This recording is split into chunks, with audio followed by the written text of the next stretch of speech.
Hi friends, how's it going? Today I'm gonna share a little bit of my journey on drawing portraits. I started drawing portraits when I was a teen, 15 years ago, and I learned so many things throughout those years. I'm gonna go through the basic things that I learned when I was just starting out to the most advanced things that I learned last year. So if you don't want to hear anything about the basic stuff about proportions and anatomy and all of that, you can just skip to this timestamp right here. This is when I'm going to talk about the more advanced stuff. First thing that massively changed my portrait drawings was understanding the basic proportions of a face. It looks something like this.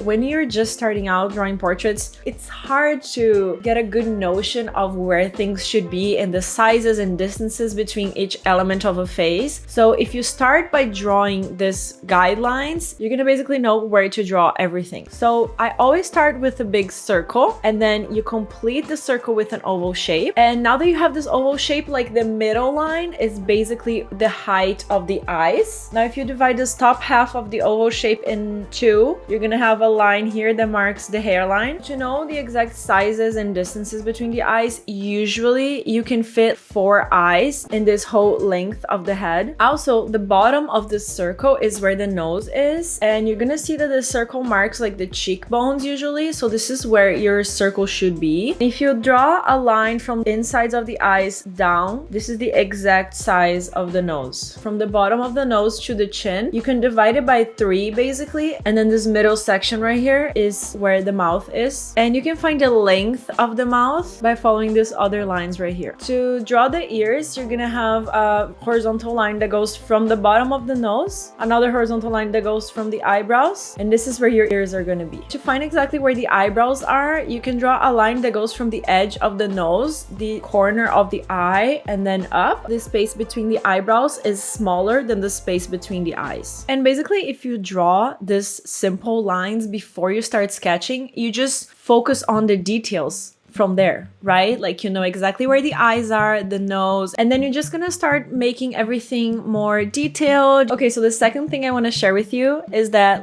these proportions I just shared are of a perfect face facing front with no angle, no lighting, no facial expression, no emotion, nothing. Even though we have all these basic proportions, they're gonna change from person to person. So the second thing I learned to do was to draw from reference and trying to be as diverse as I could. So I started finding different pictures that would be interesting to me and try to draw them. You can also do fan art, so draw famous people you admire just for practice. And honestly, what matters is that you try different shapes of eyes, different positions of eyes, noses, mouths, and you're just gonna get a better understanding of faces the more you draw them. But you might be asking yourself, how do you exactly draw from reference? Basically, you're gonna stare at your reference for a good while before you start. Get very familiar with your subject. Just stare at it. Just observe the angles, observe the lines, not drawing. You're just looking at it. After you do that, you can place your reference next to your drawing paper, and then you can start marking the lines that we talked about on the beginning of this video. But now you're not just following that basic guideline that I gave you before. You're looking at your reference to confirm,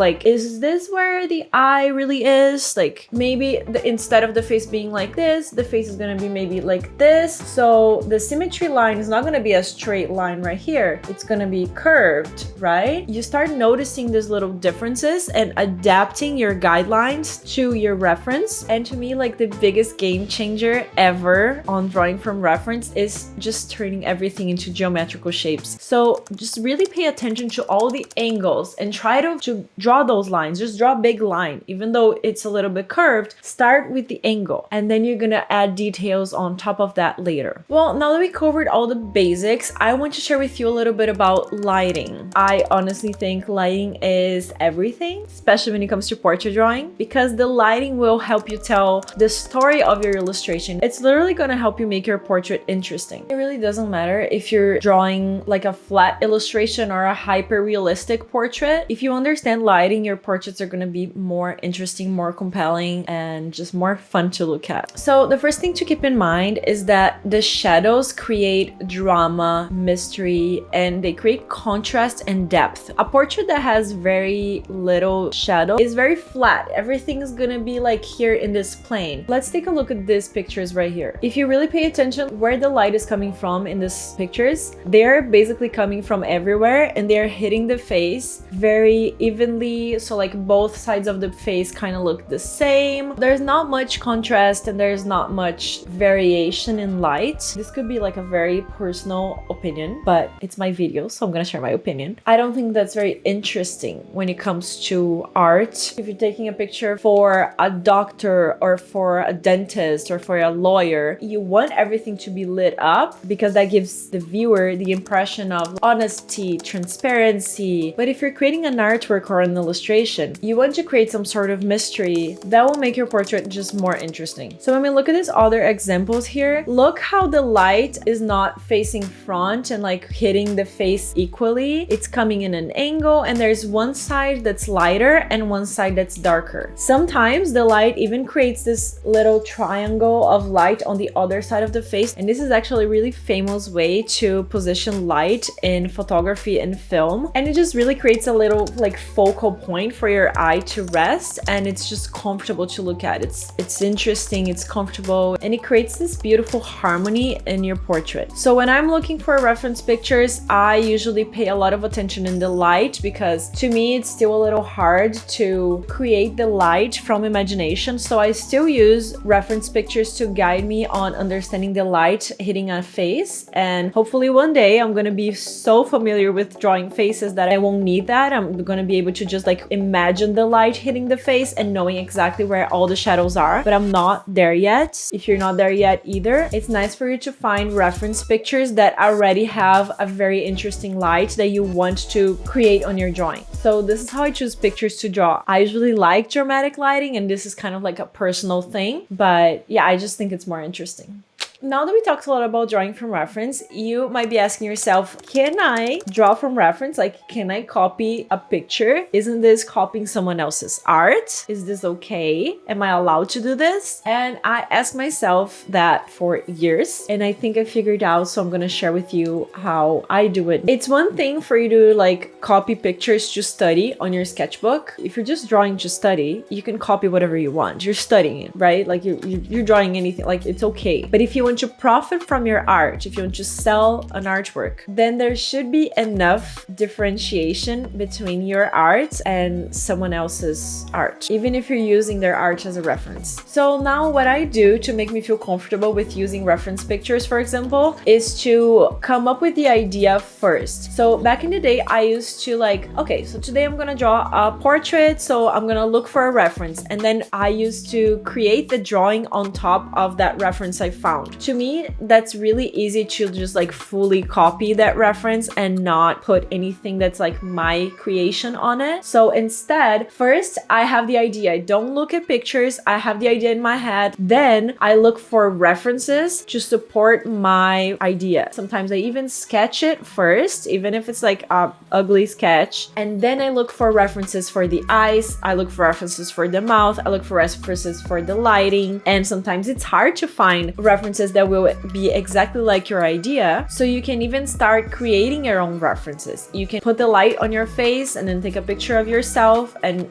you can create your own reference picture. And this is gonna be 100% an original idea that you had, and you're just looking for references to support your idea, right? So this is okay. The next thing that really helped me find my own voice and my own style when drawing portraits was really trying out and experimenting with all sorts of mediums. Like I tried oil, I tried acrylics, I tried gouache, watercolors, colored pencils, pastels, pencil, charcoal. What else is there? Pens, markers. And I just started noticing like how I felt while I was creating the art. Was it making me feel good? Was I liking it? How did I feel after? Like, did I like the result? Like, is this something I'm actually good at? Do I want to pursue this medium or not? Right? And you just kind of like follow your intuition, but you're only gonna know if you try. I noticed that my thing is drawing. I like to draw. I like to use pens. I like to use markers. I like to use pencil. I feel like I have a lot more control, and some people could argue that it's just easier, but then deal with it.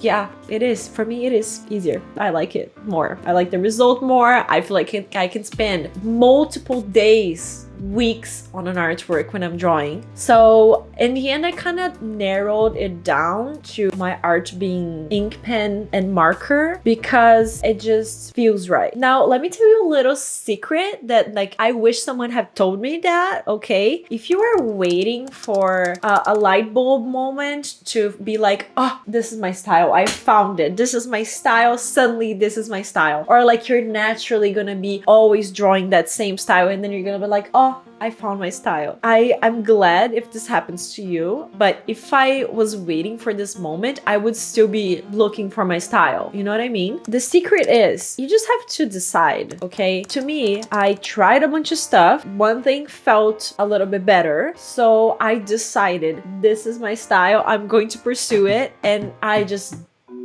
dove. What's the English? I dove deep into it. English is hard. You understand what I mean. I went deeper into the practice of pen and marker, and I got so much better at it just because I decided. And when I told myself this is my style, it was so good for my confidence, and this was so good for my art because I felt so all over the place. When you're trying new things out all the time, even though this is great, I'm not telling you not to do it, but you're gonna do a lot of shitty art. It's just normal. You're gonna try new things. You're gonna do a lot of stuff that you don't like. And you know, the self-esteem gets affected. Am I right? So yeah, try everything and then decide one thing that you're gonna go deeper into it. Now, the last thing I did with my art that I really think brought my portraits to like a whole other level was to look at them as a storytelling tool. There's kind of like two ways to create stories in your portrait drawings. One is you define a story, which can be a message, a feeling, an idea. You can create some sort of meaning. You can be like, oh, I want to draw portraits to express this phase of my life, or this accomplishment I did, or this loss I'm going through, or whatever. And writing it down really helps for me. I write down all elements, everything that comes to my mind that's related to that meaning, and then I try to incorporate that in my drawing. So sometimes I just have an idea for a drawing and I don't really know what it means, so I just do it and then I interpret it after. So it's almost like it's coming from like maybe my subconscious mind or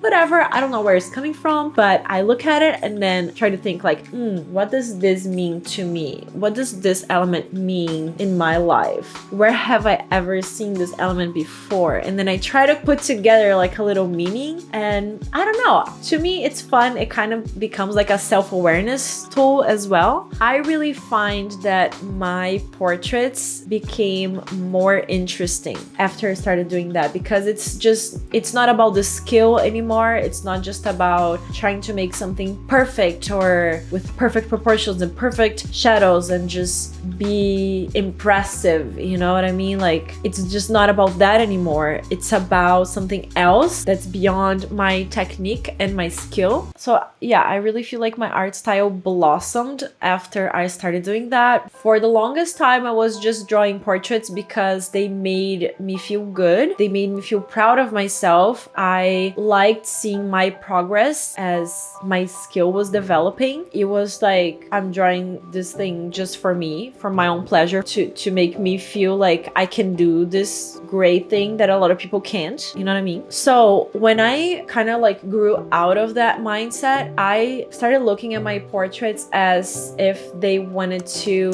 tell me something. So this might be a little woo-woo, but it's not. I just like thinking saying that my art is its own thing and I'm kind of like just a channel. So whenever I draw a portrait, this portrait like already exists somewhere. Okay, I don't want to get to parallel reality right now. Okay, I'm gonna focus. So let's imagine that this portrait already exists somewhere.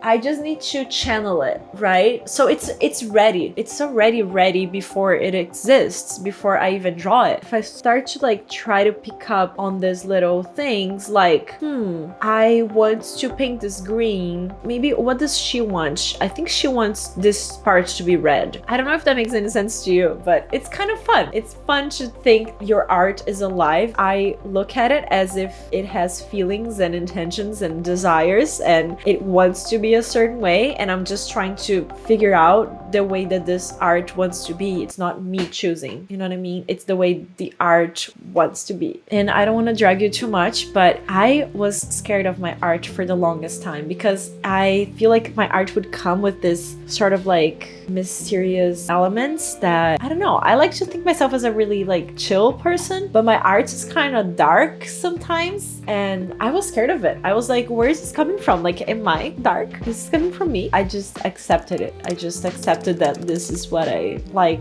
to create, and whatever. What if I'm dark? Fuck it, then I am dark, I guess. So yeah, I guess the last thing that I want to tell you is to accept your art as it comes out of you. Sometimes we want to be very controlling. Sometimes we admire someone or some artist or some style and we're like, I really want my art to be more like this. And like, you can try to incorporate those things that inspire you. Maybe there's a reason why you're getting inspired by it. But if it's not working, then just accept your art as it's coming to you, because this is the art you're making right now, right? It's not forever. Every famous artist had phases. No one just falls in their art style with a parachute and like this is what they do for the rest of their lives. So yeah, just accept your art. Accept your art as it is. This is it, everyone. I hope you enjoyed this video. I hope it's helpful for you. Let me know in the comments if this was helpful and what would you like me to talk about next, if you have any ideas. Also, if you want to watch any of my Skillshare classes, I have a portrait drawing class there too. You can go in the link in the description. You can get 30 days for free and then cancel before that or not cancel before that and be amazing and support my business. Also, don't forget to like and subscribe because I would love you forever if you did it, but no pressure. And yeah, I will see you next week. Bye!